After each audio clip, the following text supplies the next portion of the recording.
This is Dudes Who Bet Sports.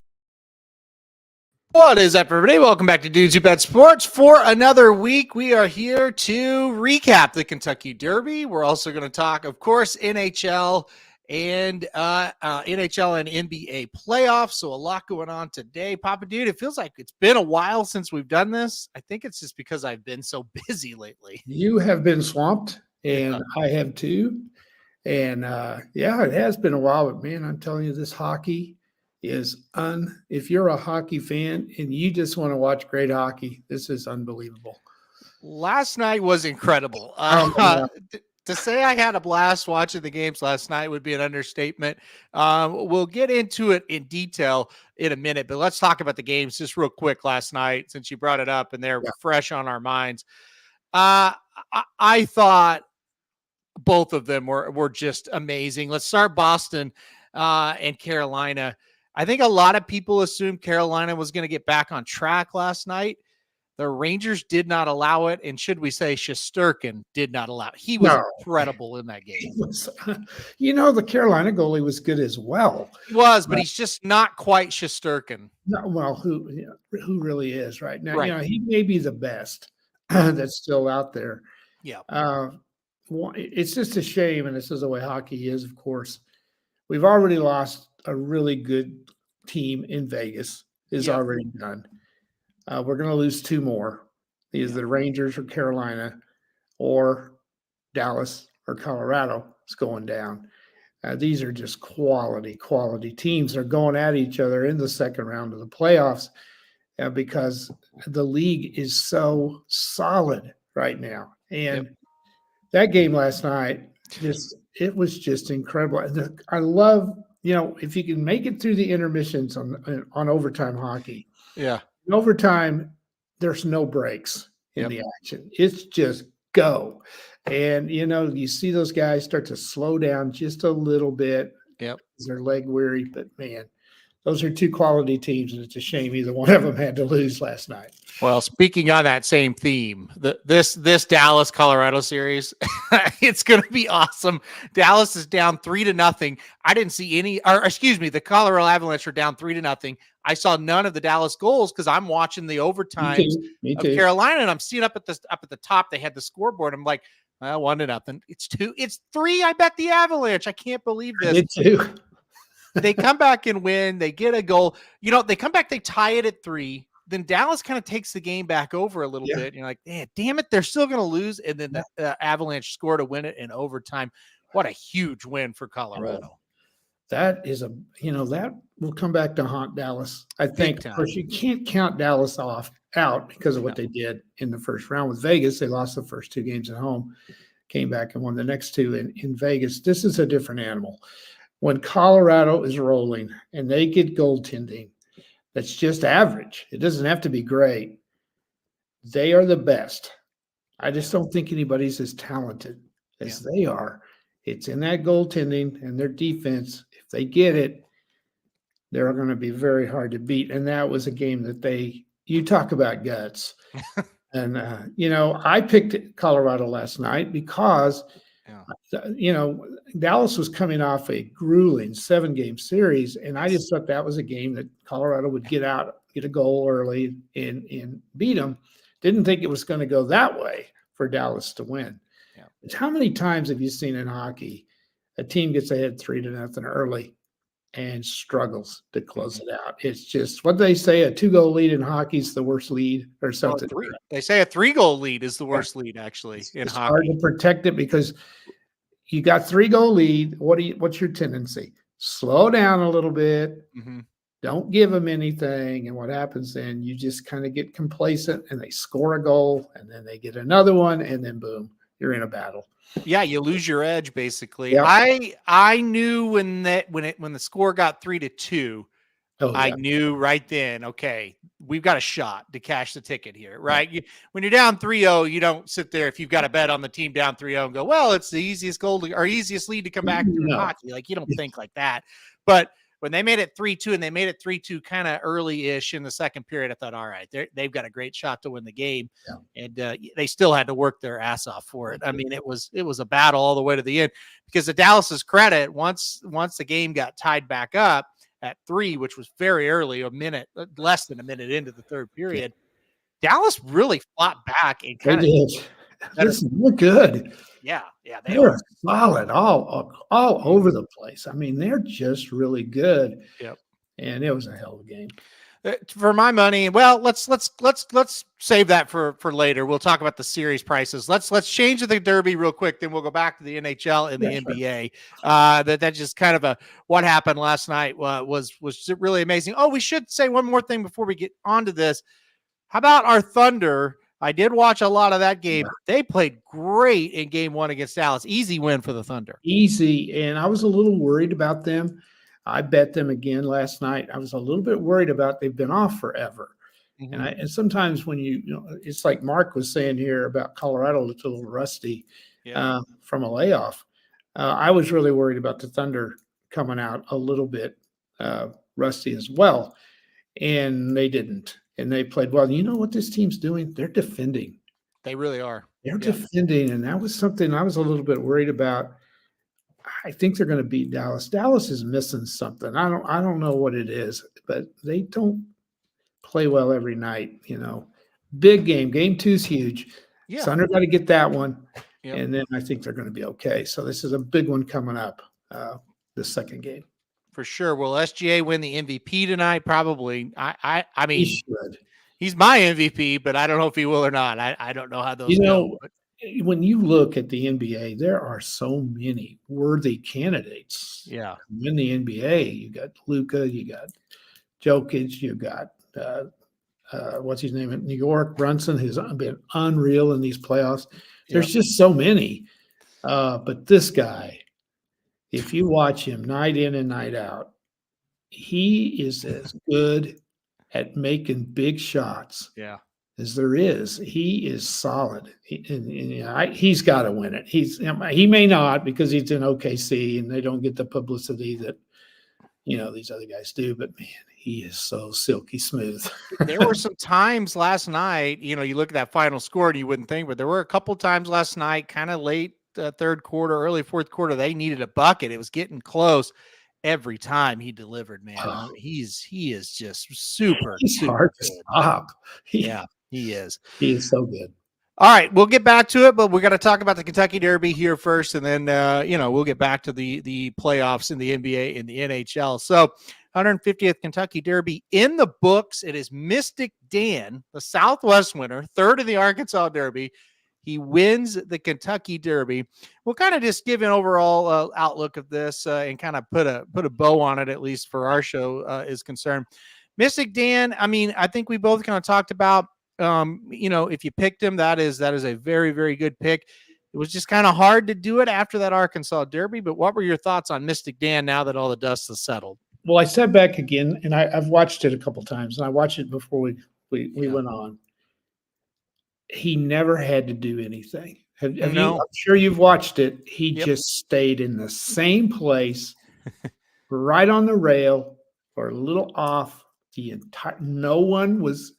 one little bump when he had to get through.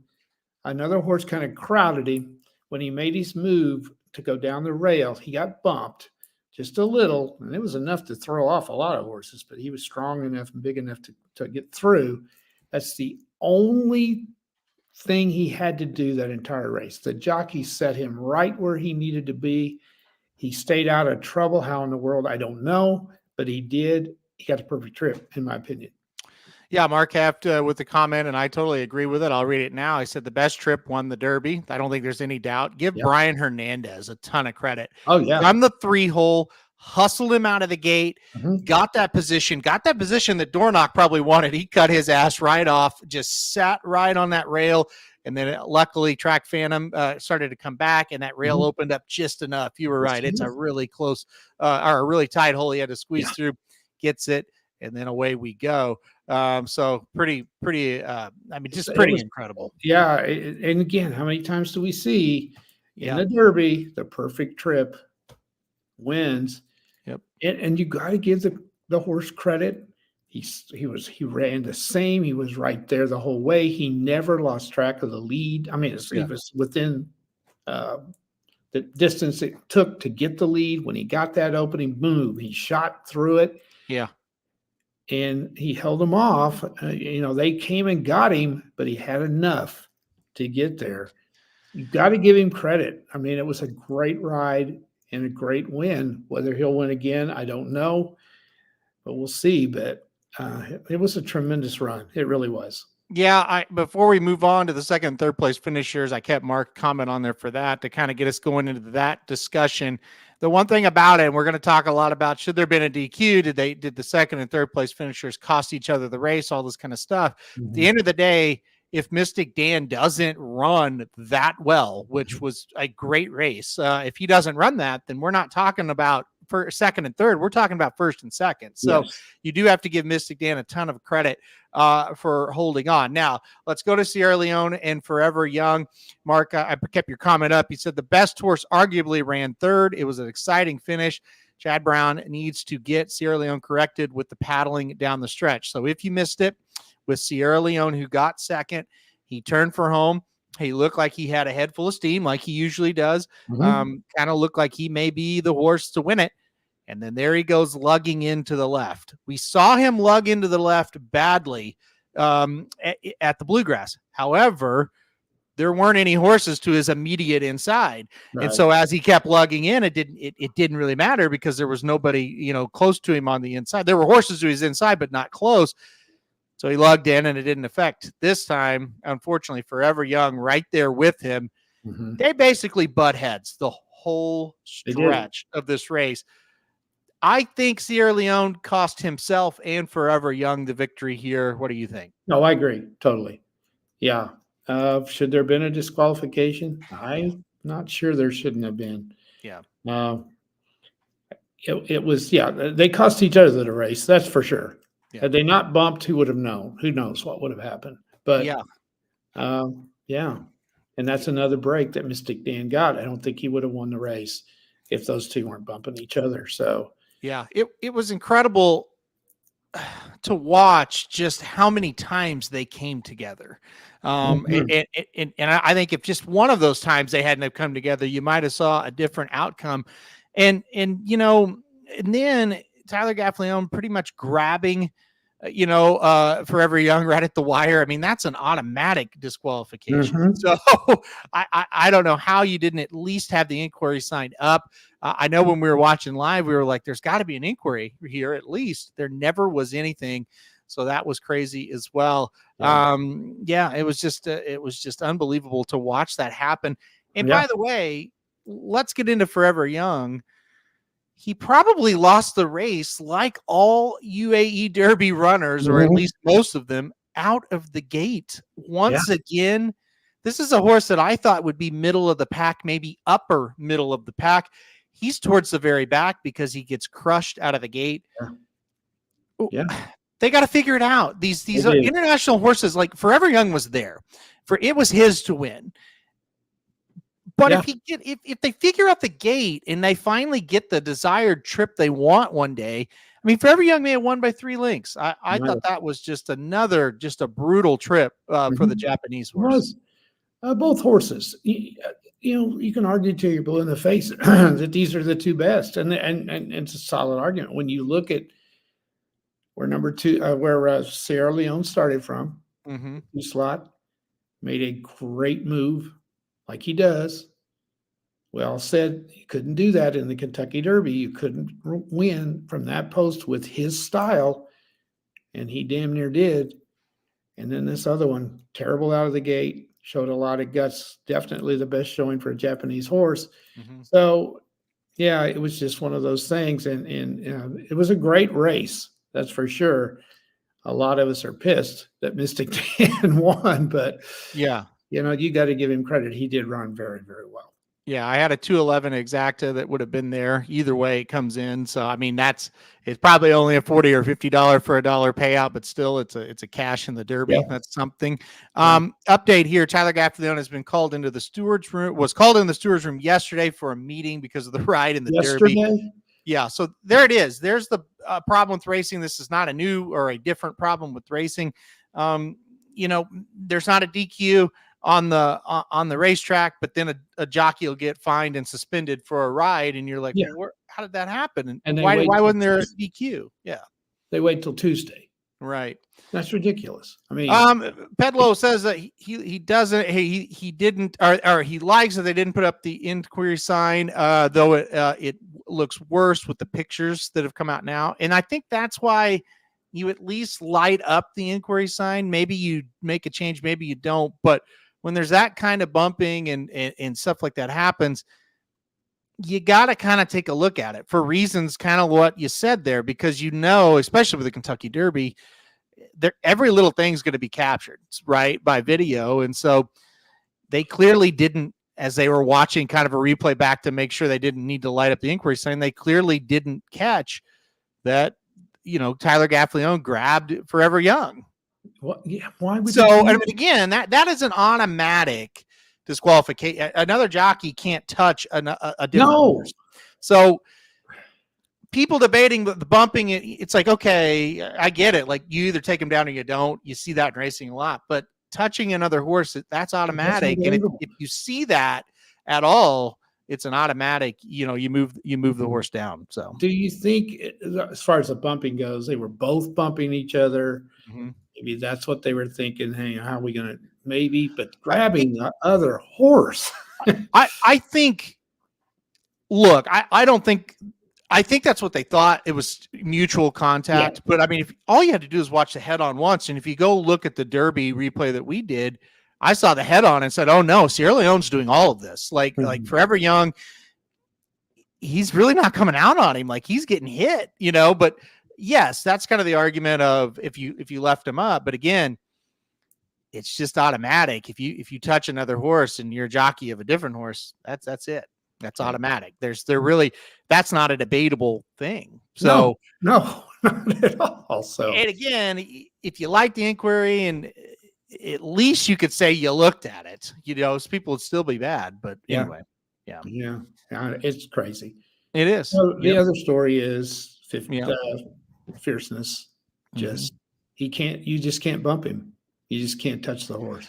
Well, yeah, if you want to move on, I mean, we could talk about Fierceness here for sure, and it probably is time to move on. How much can you really talk about this situation?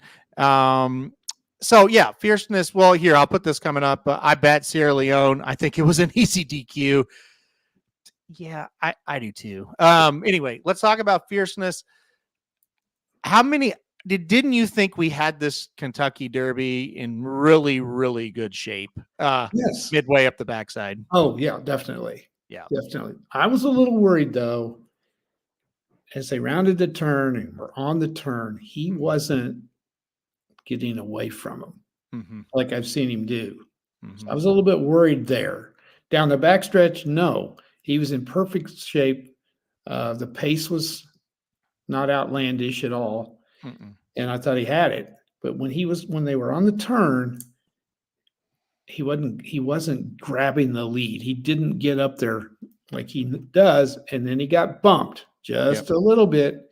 That horse cannot be hit. It doesn't look like. He's just intimidated, I think, his size. And then in a 20-horse field, how are you going to run with not getting bumped? Even the winner had to go through and get hit a little bit to get to the win. So I'm thinking that's what happened, because he was running okay, and maybe Mark's right. He did look a little done entering that final turn. Maybe he was, but I just think he can't handle a big old field of horses. Yeah, I agree. I thought up the backside, he's sitting in that perfect spot. We talked about it 100 times leading up to that race, literally. Hey, this is what he's got to do. This is what you got to see out of him. And he did all of it. And you're like, oh, he got the hard part done. Now he just has to fire. And there's really no reason why he won't. And you're right. It was once that turn started, it's like, okay, start to separate now. Because the other thing is, and you mentioned it on the live show, I'm not worried about the two horses in front of him. Oh, yeah, just Steal and Track Phantom. And you had the feeling, look, if he's who we think he is, one snap of the finger, he'll be ahead of those two. Yeah. And then, hey, it's just who's going to come get him, right? And so you start to look towards the back, and I was already starting to look towards the back on who's coming, and then I scroll up to the front, and I go, oh shit, he's behind, like he's not going to fire. Okay, well, that was fun. You know, that was the whole thing we were worried about with him. Yeah. And it's going to be interesting to see how they go forward down the way this summer with this horse, what they do, because I don't think there's anything you can do to train a horse to not be intimidated by other horses. I mean, humans are intimidated by other humans. You know, you can't do anything about that. So I don't think there's any way you can train. What are you going to do? Just go out there and just let another horse beat him to death? And when you're training, you can't do that. I don't. If that is the issue, and it sure to me looks like it is a problem. Yeah. What are you going to do? Yeah. Of course, there's no races that have 20 horses in them either. So. Yeah, I think Dennis kind of said what we were all saying. I didn't know if he's going to win by 10, but I thought, oh man,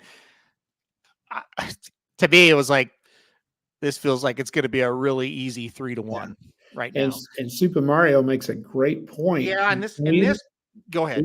I mentioned that on the live show. Yeah, he's in every other race horse. And that pattern is holding. Yes, this could be what it is. I mean, and again, we talked about on the live show, it's like we think it's bumping around that's the problem, but we don't know. And Pletcher even said, I don't know. I don't really have explanations other than that. And Mario is right here. Maybe he just can't run 2 races in a row. I mean, it is a perfect pattern through 6 races now. Yeah. So yeah, he's a enigma. I'm guessing he's skipping the Preakness, right?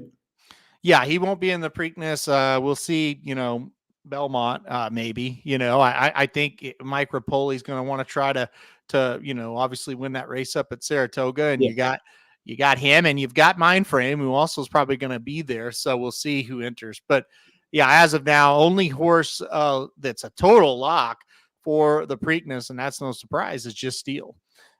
Just Steel. No, that's no surprise whatsoever. So of these 20 horses that are on the board right now, that's the only horse that's in the Preakness as of now. I mean, that's the only horse that's like fully that Lucas said he's fully committed. Yeah, committed. And the only one other than Lucas that's even thinking about it is the winner, Mystic Dan. I don't think it's a foregone conclusion Mystic Dan will be there right now. I don't either. So we'll see what happens there. I was talking to somebody today about this, and that's kind of on the fringe of knowing a little bit about it. And they go, well, I thought the Triple Crown was a big deal. Of course, we talked about this until we're blue in the face, but I was telling this person, I said, not anymore. It's not. And it's the way they train horses now. And it's just a shame. It's a big deal if you have a horse going for one. But as far as 3 races being a series of races that a bunch of horses are going to run in and they're all meaningful, that's over. And anybody that wants to debate that, you're debating with an opinion versus a fact. Yeah. Well, I mean, it is not my opinion that trainers don't view this as a Triple Crown series of races where we want to run in all 3. It's right there on the page. 5 seconds after they crossed the wire, every trainer there was like, no, we're not doing it. Yeah. And you said it's important to, if you got one that's involved in the Triple Crown, well, there's only one that can be. Right. And that one horse is not committed to this yet. So. Yeah.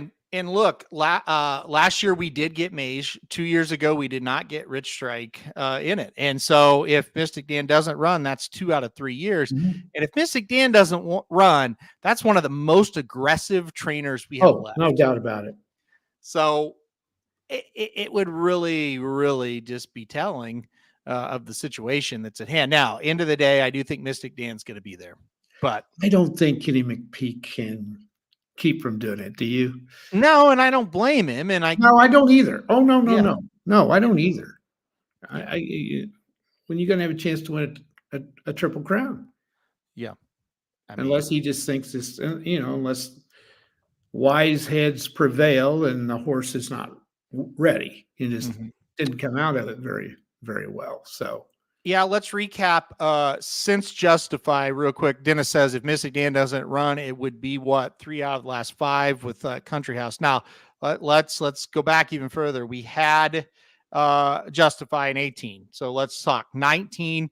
That was the Country House situation / maximum security, right? Mhm. So, neither one of them were there. 20s, COVID. I like, That do one you doesn't count? count. I don't think you can count that. 21 was a weird situation, right? You had the Medina Spirit thing. I mean, I don't know, right? Like, do you count that? Do you not? Mandaloon wasn't there. Who really was the Derby winner in 21? That's not really a Triple Crown problem. That was just more of a mess, right? Rich Strike, no in 22. We did have Mage last year trying to win that second leg in 23, and then this year still up in the air. So it's hit and miss. It is definitely not a automatic, hey, they're going anymore. And like I said, some of that is not really the Triple Crown's fault. It's been weird, but end of the day, yeah. The fact that there is a hesitation to enter the Kentucky Derby winner into the Preakness, that's a story. There was never a hesitation before. It was, we're going if the horse comes out of it. Okay. Right. Yeah, exactly. Is Mystic Dan interested in the Preakness if there's moisture in the track? Yeah. I would think so. And I mean, we'll just have to see how it goes. Baffert with 2 fresh horses, it's going to be tough, even if it's a monsoon. So, well, and one of the horses is really good. So, we're looking at a really good horse. I think we're debating 2 different things here. Marco Lou says Triple Crown should be hard to win. I agree. I am not sure why we have this expectation that we should have a Triple Crown horse every year. We're not saying that at all. I agree with you, Marco. We're not saying that. No. But that's not even what we're talking about. No. What we're talking about is there should at least be an attempt every year. Yeah. If we had not a winner. Yeah. If we had a Triple Crown horse every year, right, it wouldn't be as fascinating as it is. No, absolutely not. Yeah. But what we're saying is, why is it a hesitation that they're not running the Derby winner in the Preakness? I would do that unless the horse isn't healthy. Mm-hmm. It wouldn't even be it'd be a no-brainer to me. Mm-hmm. And not saving for the Belmont. I'm just saying, for the sport and for everything, the Triple Crown. I mean, if you're a trainer and you win the Triple Crown, you're a Hall of Famer. Your legacy is set. Yeah. Unless the owner's telling me no, or the horse is telling me no.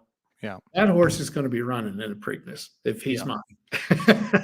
No, me too. But that's kind of I'm telling you, that mindset that you just laid out, that I totally agree with, is not the mindset of these trainers. A lot of them, some of them for sure, but a lot of them, it's just not going to happen. So I'm giving you reality. That's you just look at the old timer, Lucas. Yeah, he says sure. I think Mark Cassie's definitely one would say sure. I think Kenny McPeak is one that will say sure. I think eventually he will. The fact that he's hesitating, though, shows us that he's got a little caution about it. Yeah. Shotty says she doesn't think Forever Young or Sierra Leone would have ran back in the Preakness if they would have won, I'm guessing. Don't know. Hard to say. Really hard. I don't know if the Japanese connections could have resisted it. Well, I think they could resist it a lot easier than maybe Chad Brown. Yeah, I'm the same way. I think I would have been shocked if Sierra Leone had won the Derby and wouldn't try to win the Preakness. Right. Marco says Mystic Dan will not win the Preakness. Not sure why they would go. A Muth will destroy Mystic Dan. I kind of agree with the Muth comment, but again, he's the only horse that has a chance to win the Triple Crown. Marco. Yeah, I mean, that's why you go. Yeah, exactly. All right. It's the first Derby winner for McPeak, right? Right. Well, he might as well go for the first Preakness as well. So, well, it'd be his second Preakness. Yeah. He had a Swiss skydiver. Yeah. With a dramatic, that was a COVID year, actually. Yeah. Beat Authentic in a great race. Yeah, and we'll see what happens. It's going to be interesting to see if he runs. I hope he runs. We need him to run. Oh, we do. From a horse racing standpoint. Yeah, the mystique of the Preakness is gone if the Derby winner's not in it. Well, that's just it. And especially if it's a willing, able, and healthy horse. It's just like that's a totally different story. Yeah, exactly. All right, let's move on. Well, let's put a bow on it. Any final thoughts on the Derby before we move on? No, it was a typical one. I've had to listen to it for the last 4 days from my best friend and how smart he is. But I will say this: he was solid on that horse. It wasn't just throw some money on a horse. He goes, "Oh, I like this horse," and so I got to give him credit. And he said he was so nervous down that stretch. He said, "I just about died whenever those other two came out." Yeah. Well, to his point, I thought watching it live, the horse had won. Talking about Mystic Dam, but they were very, very close. Obviously, when they slowed it down the first replay, I wasn't sure because he didn't get the greatest of bobs. So I still wasn't sure until they put that up. So I bet he was about to die. Yeah, for sure. Yeah. Marco brought up the last point I wanted to touch on. Most wagered on Kentucky Derby since 1989. Really? And one of the most viewed derbies ever, up 11% from last year. The gambling age is here. It is now legal in so many states, over 30 states now. Still got some big ones left, like the one we're sitting in currently, like California. But the gambling age is here. People are interested in gambling. It's easier to gamble now than ever before in this country. And look, it's just going to grow. Gambling is going to just grow and grow and grow. There will be a day where 50 of 50 states will have it passed. I don't know if I'll be alive, but it's going to happen. We are as crazy as this sounds, gambling is probably the least popular right now than it ever will be in this country again, because it's just going to grow and grow and grow as it becomes more accessible and more acceptable throughout this country. Mm-hmm. Here's the good news. We saw that gambling influx.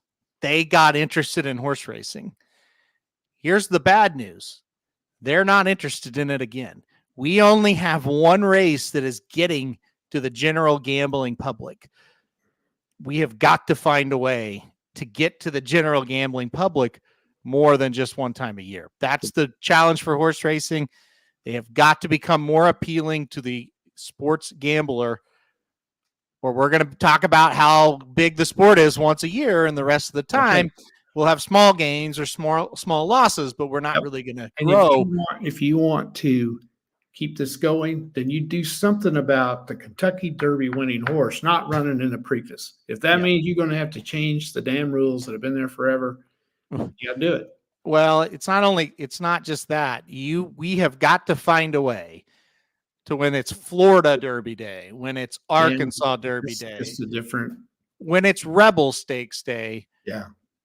I'm not saying to the level of the Kentucky Derby, but we have to get more people interested. You know what I think? Day in, day out basis. Yeah.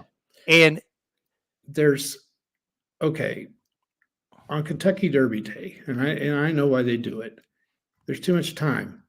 Too much time they kill. Yeah. And people can't sit still long enough to watch all that. Mm-hmm. So when you have coverage of these big days, you got to make these races bam, bam, bam, bam, bam. You got to figure that out somewhere to where you're tuning in and you're watching this big race and this, and you don't have all this dead time talking about these damn horses 500,000 times. People they don't care. They don't really want to hear that stuff. They really don't.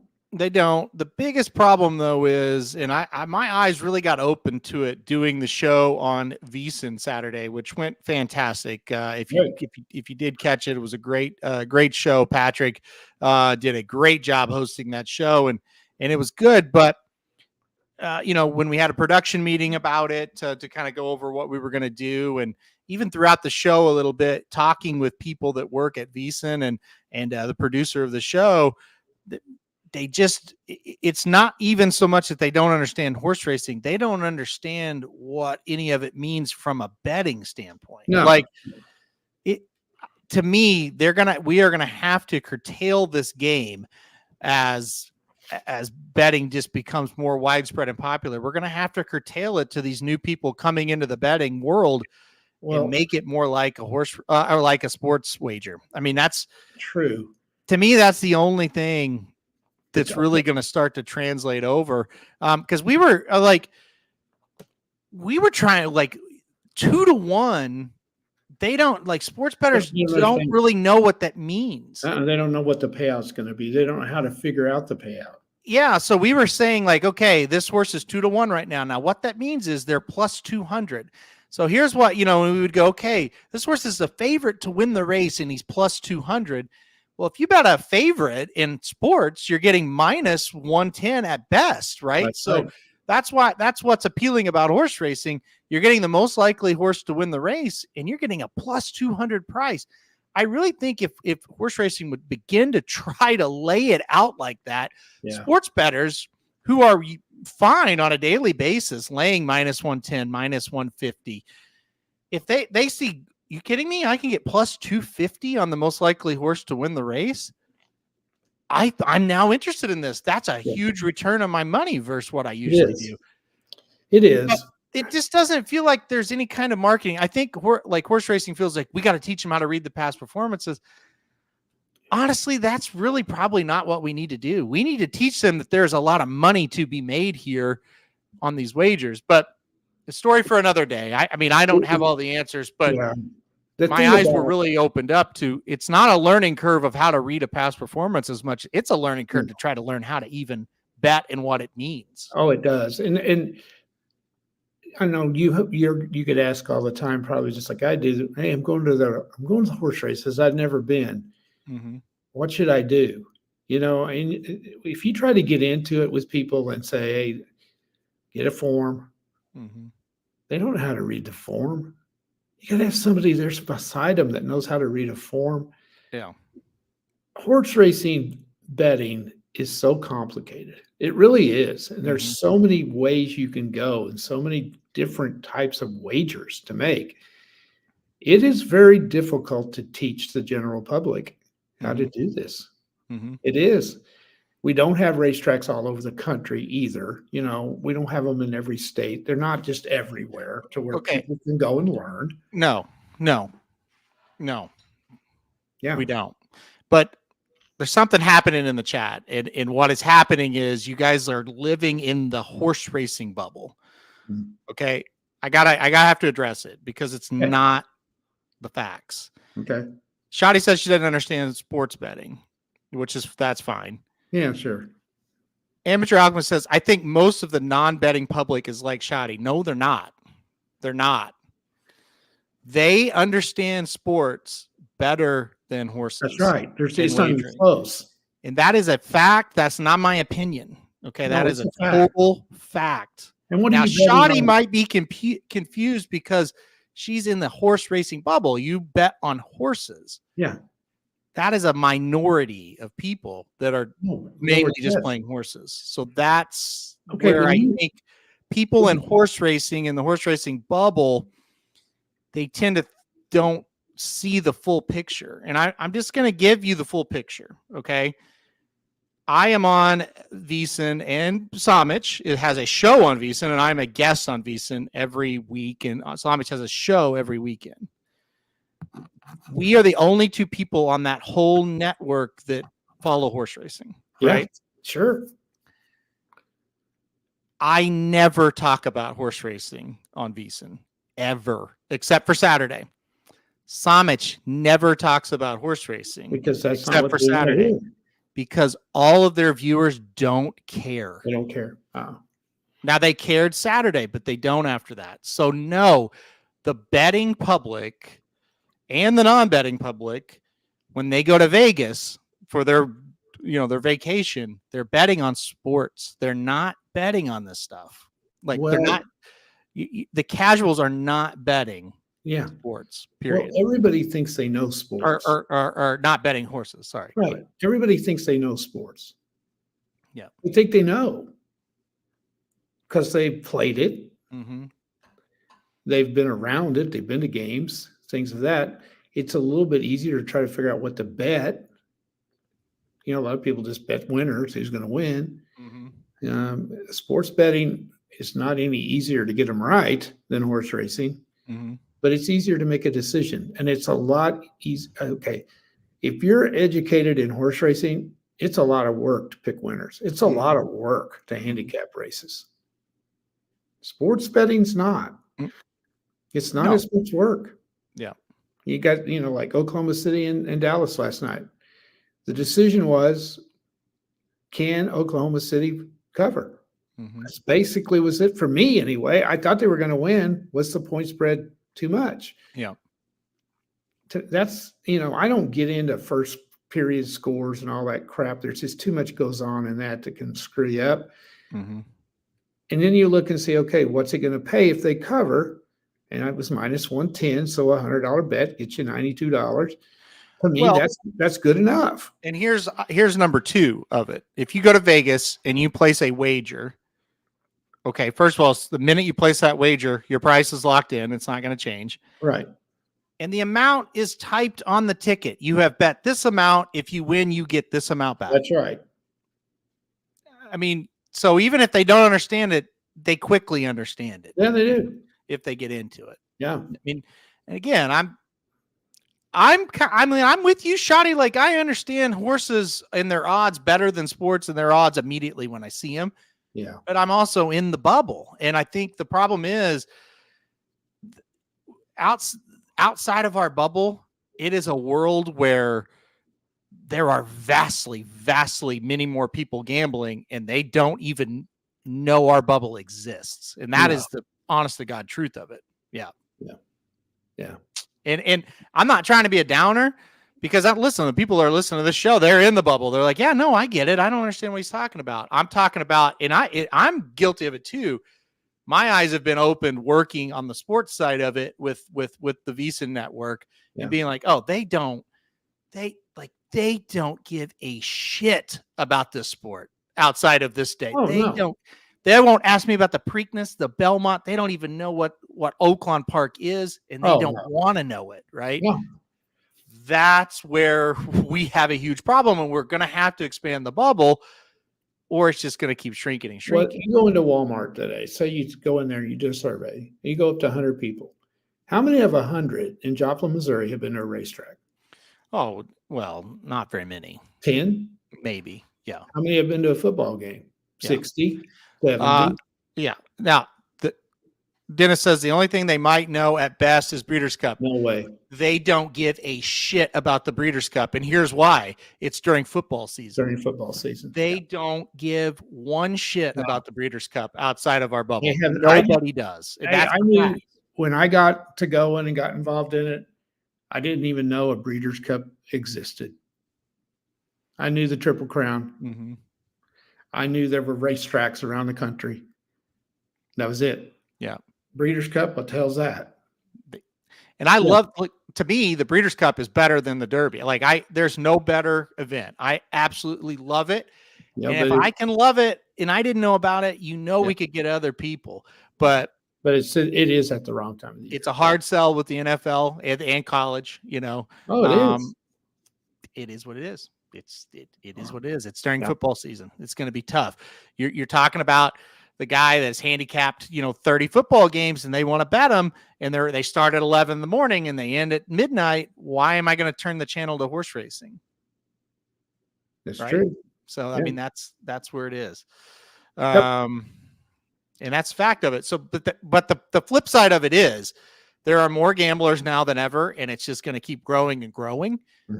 They're there. We can get them. We got to find ways. And I think, trying to come at them from a sports gambling standpoint is one of the ways to do it, but we got to find ways, because again, the market is growing with gambling.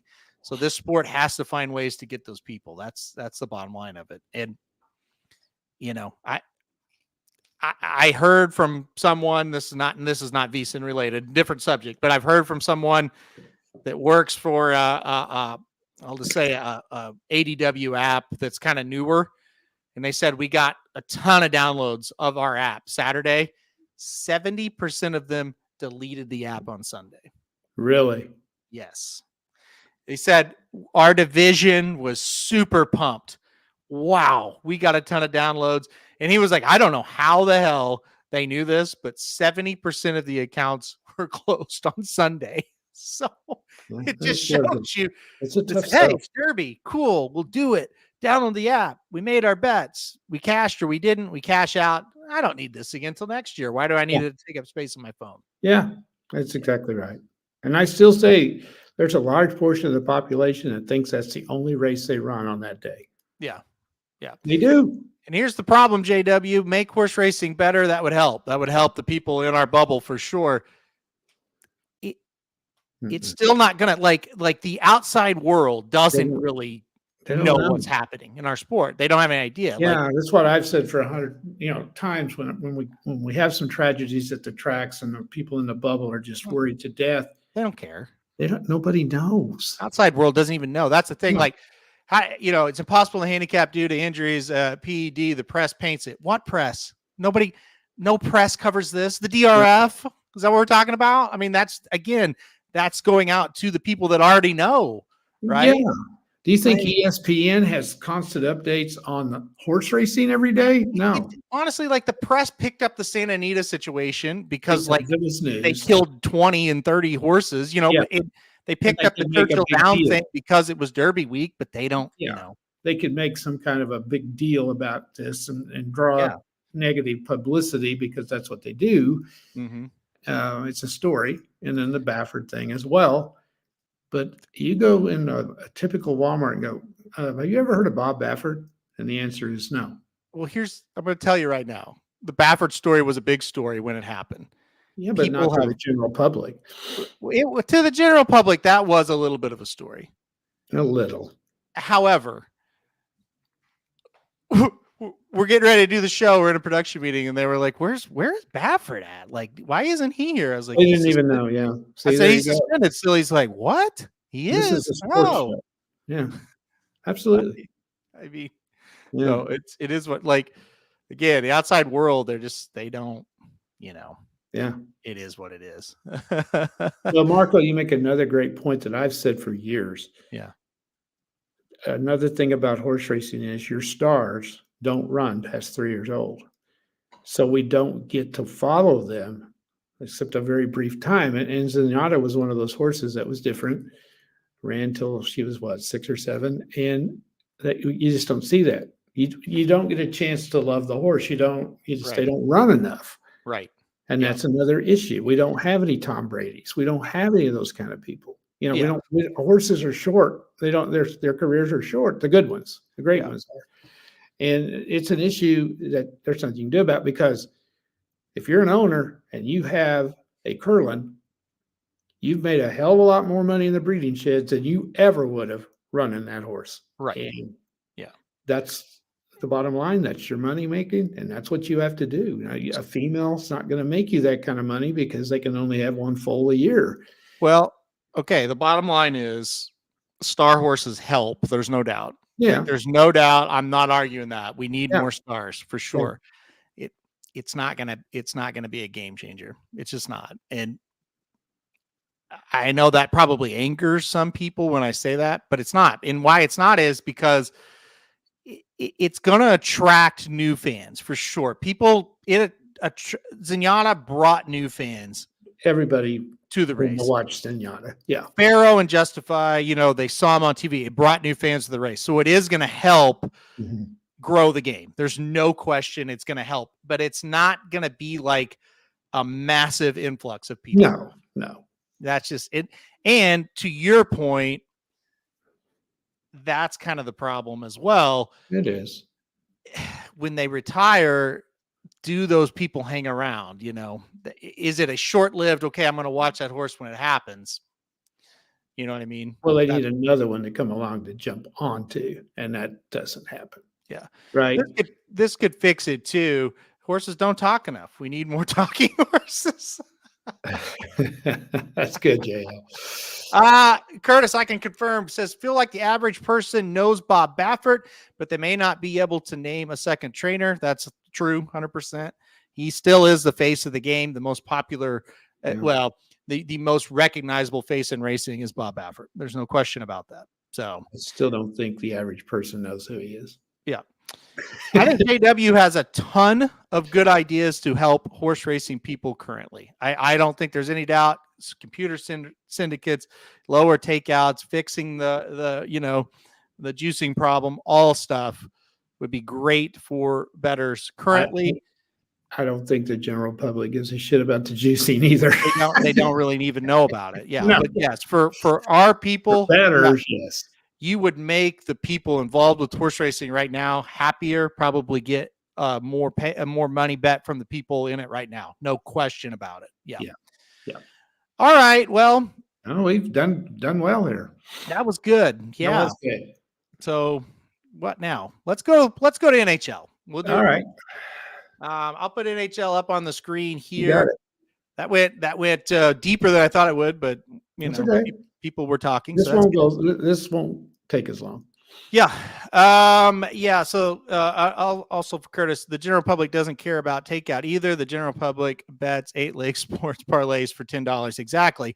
And okay, Curtis, how can the general public bet an 8-leg parlay for horses? They can't. Yeah.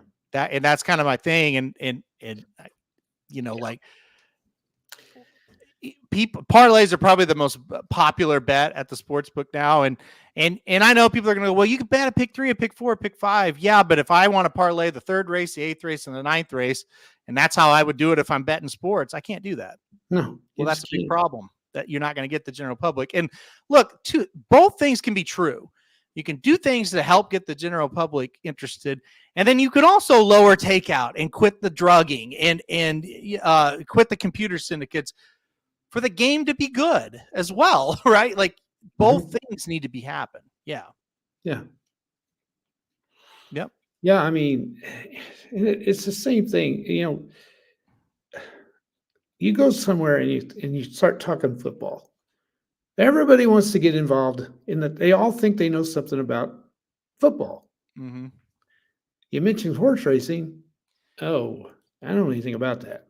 It's just, so that's why you get 8-leg parlays in sports. Everybody thinks they know something about it. So, but if they put 3 horses yes. on a parlay and they say, God, I'm getting like 12 times what I get on this football That's parlay, true. they might bet it. They might.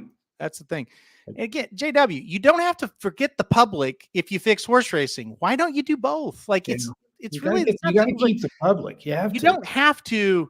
Well, get all the public, but forget horse racing. No, do both. It shouldn't be that hard to do both. The issue is we don't have enough of the public. Well, the issue is one in the it's not.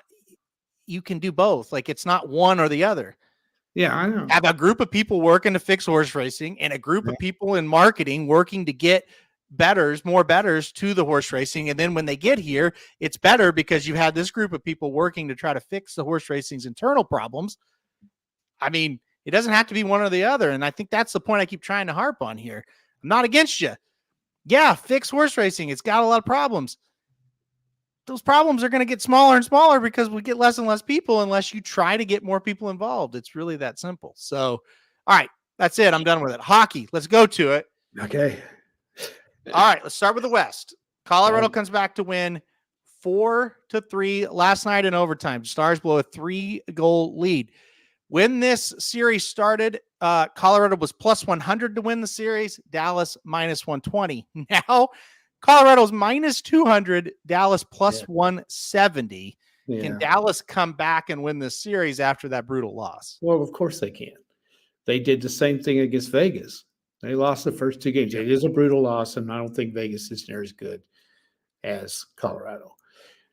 But yes, they can. It's hockey. Mm-hmm.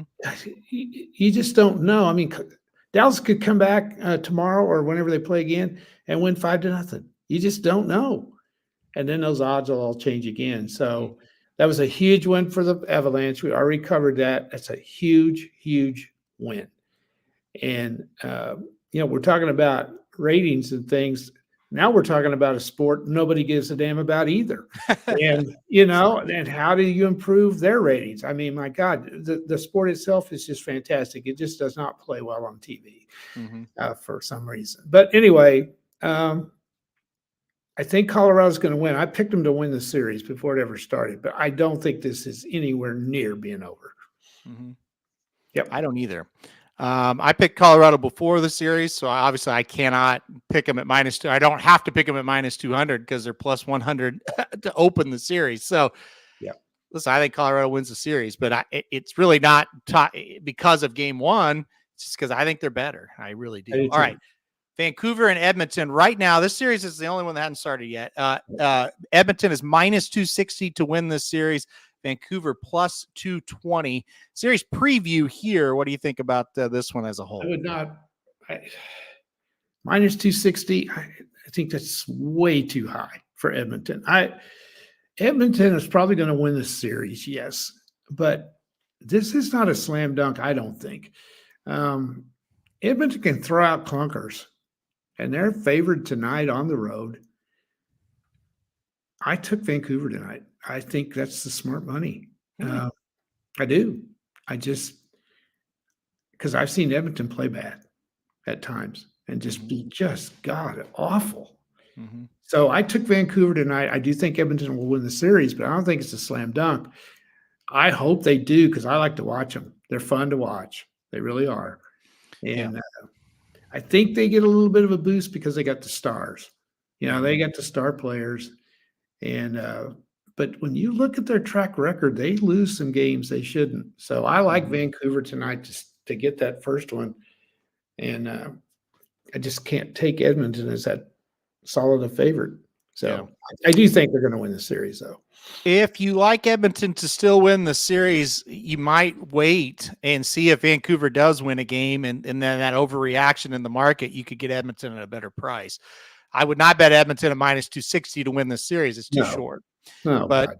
I also didn't bet Vancouver either. It's just one I stayed away from. To me, that's not a terrible bet at that price. They do have a chance to win it. Yeah, I mean, they do. I agree. If you're going to bet on one side or the other, I would bet Vancouver. Yeah, definitely. They're price. Oh, no doubt. All right, let's go to the Eastern Conference now. Florida and Boston. And boy, Boston got off to a great start, a 5-1 win. They dominated the Panthers in game one. Now, the series prices when this thing started, Boston was +160. The Panthers were -190. Current odds, it's a pick of -110 on both sides here. So the overreactions to the game ones. But what do you think? We were on, like, some of the commenters earlier, or that was last week, were like, oh, Florida will kill them. We were the opposite. We thought Boston would make this a good series. What about now, one game into this? What's your thoughts? Well, here's the thing. Nobody kills Boston. Nobody. You don't kill Boston. No. They're too classy. They're too good. They're too solid. They're too fundamental. They don't get blown out of games very often. They're always there. They're defensively, they're so sound. And they're Boston Bruins. They're the Boston Bruins. You just don't run them out of the gym or out of the rink very often. So I was surprised that Florida I had a parlay with them, and I thought they would win it. They didn't. This is a huge game tonight. Will they bounce back? They let that game get away from them a little bit. They were playing pretty well, and then Boston went on a roll. I like Florida to win tonight. I think they're still going to win the series, but this one might go 7. Yeah, I would go in on Florida now. They were too heavy of a favorite to start, but then I'm at a pick 'em. I would go Florida. So I still think Florida's going to win this thing. I think it's going 6-7 games, though. I really do. Last one, the Rangers in Carolina. Rangers hold serve. They're up 2-0. When this thing started, I bet the Rangers, when it started, at +120 with the Hurricanes at -140 to win the series. Look at it now. -300 for the Rangers, +250 for the Hurricanes. Now, let's remember, these games have been tight. It has not been as decisive edge in a way the games have been played for one team or another. Carolina at +250 to win the series is kind of crazy. I'm tempted to bet them. However, what are your thoughts on this? Well, down 2-0 is tough. It's tough, And but they got the next two at home. they do. Can they win one of them? Of course, obviously they have to.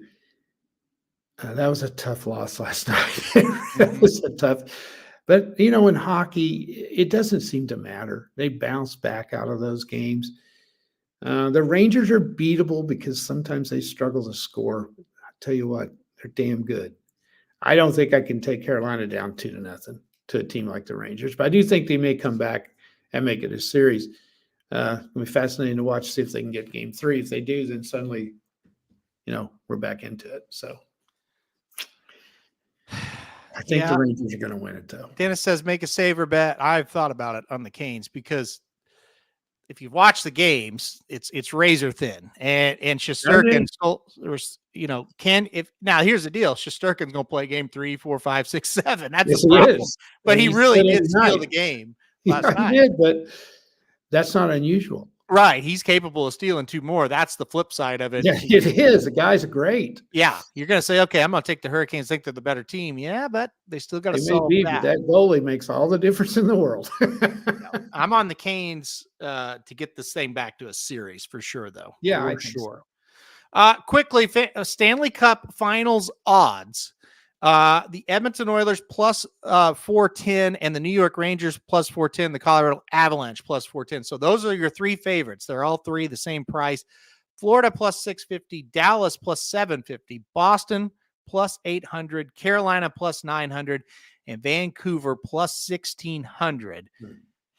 I mean, I have the Avalanche at 12-1, and I have the Stars at 11-1. Yeah. I don't think I'm getting back involved here, but what are your thoughts on the current market there? Yeah, I'm all over Colorado as well. You're Yeah. getting 410. That's not bad. Yeah. Yeah. What was Florida? 650? Florida 650. And what was Boston? Boston right now plus 800. As Dennis mentions, he thinks that's interesting, and I agree it is. I do too. Yeah. I still think if you haven't bet Florida yet, plus 650 is interesting still. Yeah, either one of those. Yeah. The thing you got to do in the pool, you cannot be reactionary game to game, right? No, you can't. Not hockey. Yeah, they got beat 5-1, but what if tonight they win 4-1 and it's like, well, it's a tied series. We'll see. 5-1 doesn't mean anything in hockey. Right. Game got away from them. It's not like getting beat in football 42-0. It's not. They got away from them, and this happens. JL here with an interesting take. He said he might take Boston and Florida. Yeah. Whoever wins the series.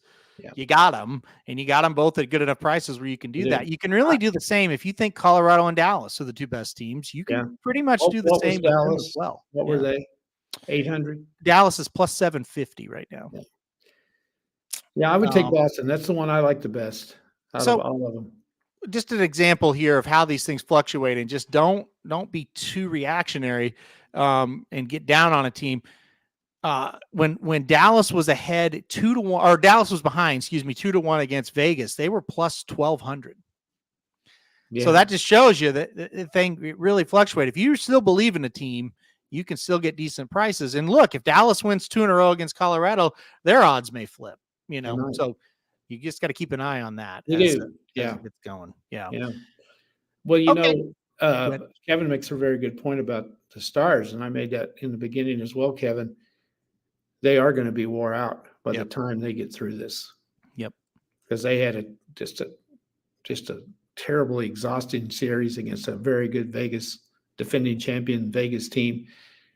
And now they're playing just a powerhouse. And if they get through those 2, they may be flat going into the Edmonton, Vancouver, whoever comes out of that, and they may get beat. Well, good news is they're not getting through it. So okay.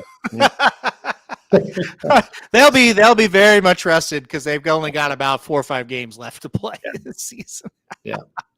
All right, NBA, let's do it. Let's see. We've got the Thunder and the Mavericks. We'll start with them. It's 1-0 OKC. Let me pull up the series prices here for this one. Just a second. Okay, this thing opened at the Thunder minus 122 and the Mavericks plus 100, so even money. It's now the Thunder minus 230, Dallas plus 184. So you see that reaction there. Sure. What do you think after watching one game of this one? Well, I'm very excited for the Thunder because they didn't have any trouble with them. And the thing, as I mentioned a while ago, that I like the best is their defense. Anytime you got a team that can score like the Thunder can, and then you throw a little defense in there as well, well, you're going to be hard to beat. And they just defended them very well last night. So I'm really enthused about that. I think they're better than Dallas. The key with the Thunder, as we've said all year, they have to shoot the ball well and they can't turn it over. And if they can just be physical enough against the other team, they're okay. I like them in this series a lot. I think they're going to win it. Dallas will win a game somewhere along the line, but this team is very, very good. Yep. I agree. I really think the Thunder are going to beat them. They were physical. I thought they played great. You can't really bet them at minus 230, but I think they were great. Now, here's the real shocker. Let's go Nuggets, T-Wolves. I'm shocked. Minnesota a 2-0 lead. They won both games in Denver. Minnesota was plus 164 to win the series before it started. Denver minus 205. Now, Minnesota minus 700 to win the series. Holy cow. Unbelievable. It is. Denver plus 470, the defending champs, plus 470 to get out of the second round now, and that's probably warranted.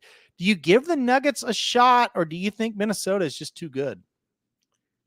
They beat the shit out of them in game 2. Yeah. It wasn't even a game. Mm-hmm. They just killed them. Now, I didn't watch a whole lot of it. The Nuggets are down a player, right? And then Murray, and he out. Mm-hmm. And he is a big, big step for them. I think they're done. I just don't see. Here's the thing about Denver, and I would have taken the Timberwolves before the series, because when you look at the first round, Minnesota destroyed a very dangerous, to me, Phoenix team. Yeah. I thought Phoenix would beat them.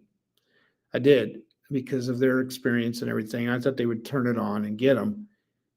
They didn't win a game. Mm-mm. They got thumped. Then you look at Denver. They could have easily lost the series to a Lakers team that's very flawed. Mm-hmm. They were lucky to win a couple of those games. The Lakers couldn't hold a lead. The Lakers were at 70% of that series. So I would have taken that money on the Timberwolves after that first round. Never would have done it before the playoffs ever started. But after that first round, this team is good. They are really good. They were good all season long. They're underrated because they don't have the name, and they play in Minnesota. And it's kind of like somebody was commenting, oh, God, he wants to watch Minnesota and OKC. And again, it's two teams that don't have any names. You know, they're from small cities. Mm-hmm. I like Minnesota to win. I just don't think Denver's good enough to beat them. How weird is it for you? And this, I think it's going to happen. Oklahoma City, Minnesota in the finals. How weird is it? Finals. Yeah, it is. When you look at, you got the Lakers, you got the Warriors, you got all the name teams from Denver, the Suns, all the name teams, even Dallas is not much. They haven't been there in a while. I'll tell you what, if you want to just watch pure basketball, Oklahoma City and Minnesota, that will be an unbelievable series. It'll be good. Yep. All right, let's talk about bad basketball. Celtics and the Cavaliers. By the way, this East, I can't hardly watch. It's so bad. Really I can't watch it either. Boston and Cleveland. This thing opened. Cleveland was plus 820. Boston minus 1,600. Boston's now minus 8,000 to win the series. Cleveland plus 1,800. Yeah. I mean, is there anything to talk about here? Not really. They're just better. And, that's all there is to it. They're just better. And, they're going to have to play bad. They lost a game against the Heat when they weren't ready to play. I mean, it's possible they'll lose one, but they're not going to lose this series, I don't think. Yeah. Yeah. All right. Let's go to the Knicks and the Pacers. This is a little bit more. Yeah. Yeah. I mean, Knicks open at minus 300, Pacers plus 235. Now it is Knicks minus 420, Pacers plus 310. I think the Pacers have a shot. They here. do. The Knicks have just been super ending games. Mm-hmm. They have finished games better than the teams they played. Yeah. Same thing with when they played the Sixers.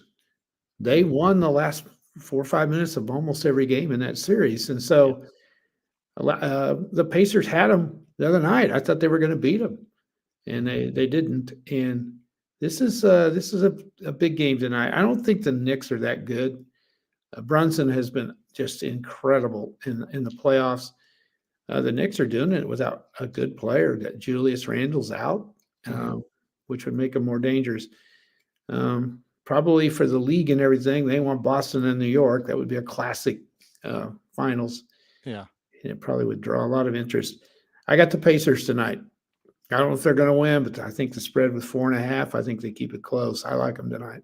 All right. You're going to go with the Pacers. I think the Knicks do win that series as well, though. I do. All right. NBA championship odds. Here we go. Last little thing we'll talk about here. Boston Celtics are minus 115. The Timberwolves are plus 300. The Thunder plus 650. The Knicks are plus 1,100. Nuggets plus 1,600. Dallas plus 1,800. Pacers are plus 9,000. And the Cleveland Cavaliers plus 20,000. Yeah, this one. So no way I'm taking Boston. I don't think they're going to win it. So I don't think even if they win it, betting a team at minus 115 in a future is not good. No, stay away from it. I would take Minnesota and Oklahoma City. I would too. Yeah. Plus 300, plus 650. Yeah, me too. Yeah. Yeah, I don't think anybody out of that East is going to it would be there. So you got to just eliminate all three of those teams. So you got to get somebody out of the West. Yep. And I think Boston is dominating because the East is bad. I don't know that Boston's that good. Yeah. Doc, I agree with you. I think I would probably take Minnesota. Yeah. At this point. Yeah, I think, and as we are talking, the Boston Celtics go down to minus 130. I'm looking at live odds right here. Yeah. So now Boston down to minus 130. So if you're playing that, I mean, even if you cash it, how you take that. I just don't. Yeah, I don't either. No. Yeah. Thunder still an underlay. I agree. Plus 650 with who's left and how they're looking. They should be a little lower than that probably. So that is pretty crazy. There's no doubt. Yep. Okay. Anything else you want to talk? Oh, by the way, here's one for you. Okay. Here's a prop bet. The Boston Celtics versus the field right now. Celtics minus 115. The field is the quote unquote underdog at minus 110. Incredible. God, that's amazing. You can literally get 7 teams for a better price than you get one. And again, I'm not an NBA person at all. I don't see it. I just don't see it. I don't either. I don't have them picked to win it. No. I think they're good. Yeah. But what do you want to take the field at minus 110? You know, I've got to get better than that, but definitely take the field. I agree with Doc. Definitely. Yeah. I mean, that's crazy. It's nuts. I agree. Wait till Cleveland. Okay. Wait till Cleveland beats them tonight, then that'll all change. Or whenever they play again. That's a thing. It's like you say, wait till Cleveland beats them. Then you're like, Cleveland's not beating them. I mean, I'm sorry. Those teams I watch those teams in the East. Is like these teams suck. Like they're not very good. Well, it's no fun to. Well, the Knicks are the Knicks Sixers series was kind of interesting to me. Okay. I watched a little bit of that, but the Cleveland Orlando series, no. Okay. I think that one's 7 games. I had no interest in it. So, all right. Well, you got anything else on the NBA before we wrap it up here? Nope. Okay. I did want to bring this up. Dennis is asking a question for myself here. Does watching the Food Network while eating make food taste better? Does anybody here do that? This is a text message Dennis and I had a little bit earlier. Said, I thought I would ask and see if it makes sense to Papa Dude. So if you ever watch the Food Network to make your food taste better that you're currently eating? Usually the food I'm eating is not on the Food Network at that time.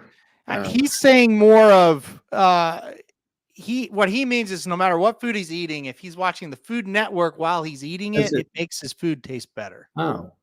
Yeah. I have to say no. I've not tried it since you told me to do it, Dennis, but I could see maybe the point, but I'll have to try it. I'll report back. I used to watch it a little bit. But yeah. Now, did you watch the Joplin version of the Taste of the Town, Joplin, Missouri? Did you watch that on the Food Network? No. So did you? Yes, they went to, only because my buddy texted me and said, "Hey, turn it on there. They're talking about Joplin."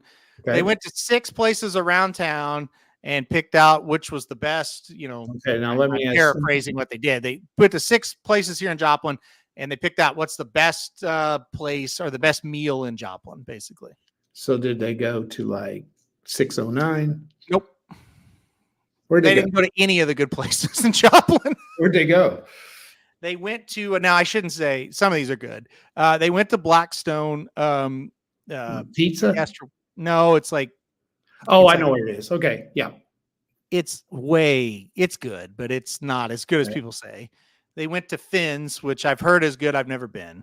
No. They went to Ghetto Taco, which I've heard is good, but I've never been. They went to the Hungry Monkey, which I've never heard of. No. They went. They Isn't went to some casino. Huh? Isn't Finn's in the casino? No, it's over on 32nd. They went to. I'm trying to think. They went to like a sushi place. Look. And it was. I've heard of it. People say it's really good, but it's not. That's just not my style, obviously. And then there was one other place, and I cannot remember, but I'd never. They didn't go to anything. Yeah. No. The locals go to. They didn't go to 1201. They didn't go to 609. They didn't go to Trops. Yeah. None of that kind of stuff. Yeah. So it's it sucks. Real quick question here. What's the deal with Belmont? Do they open tomorrow at Aqueduct? Yes. So Belmont will be Belmont at the Big A, that's what it'll be listed as. So Belmont is under heavy construction. They won't actually run at Belmont Park probably until this time, like 2 years from now, honestly. However, they're going to run the same stakes races. It'll be the same, trainers that'll be there. So it'll feel like Belmont, but it's going to be at Aqueduct. Yeah. No good places really. Well, I mean, those places are good, I've heard, but no places that I've been, and I go to a lot of different spots. Yeah, you do. Yeah. Pretty interesting there. Yeah, it is. Yeah. So right. The Tom Brady roast, I have not watched it. No. Have not watched it, but I've heard it's funny, but I haven't had time. I probably will. He can be funny. Yeah, I think so. Yeah. Good. Yeah. Okay. Let's see. That's it. That's all we got. We had a lot. Just the first part. Better go back. Yep. Better go back. We've went over our time for sure here, but that's it. People are saying gotta watch the Tom Brady roast. Okay. Maybe did today. He make a roast or did they roast Tom Brady? No, they roasted Tom Brady.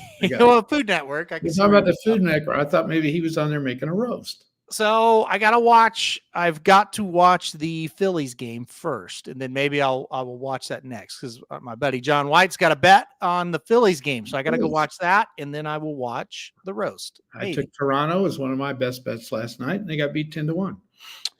Because I thought the Phillies were due to lose. Barrios was pitching. He's 3-1 with a 0-point-something ERA. And I thought, okay, they were underdogs. This was one to bet. And they lost 10-1. Okay, that's your fault, though. It is? Yes, you don't bet against the Phillies. Well, they've law of averages. I just thought this was the game they weren't going to win. I thought the pitchers would shut them down.